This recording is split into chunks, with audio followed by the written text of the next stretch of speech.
Welcome to Luca is a Billionaire, where the only thing I invest in is your answers. In this video, I will show how to change a Lexus card key battery. First, gather a CR2032 battery, a thin plastic pry tool, and a small Phillips screwdriver.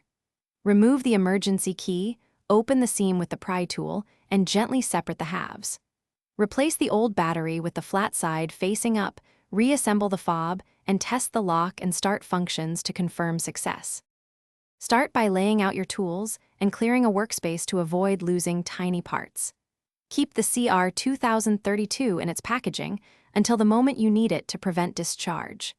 If you see corrosion on the contacts, clean gently with isopropyl alcohol on a cotton swab. Take photos during disassembly to help with reassembly, and handle the circuit board by the edges to protect components from static and oil.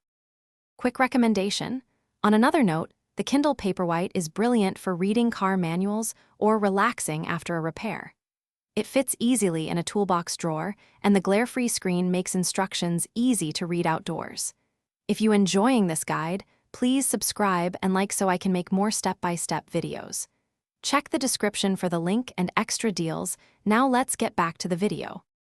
Begin by removing the emergency key and locating the seam around the card key. Gently insert the plastic pry tool and work around the case until it separates without forcing. Note the battery orientation, remove the old CR2032, and insert the new one with the correct polarity. Reassemble the halves, replace the emergency key, and test the remote lock, unlock, and push to start functions to ensure everything works smoothly.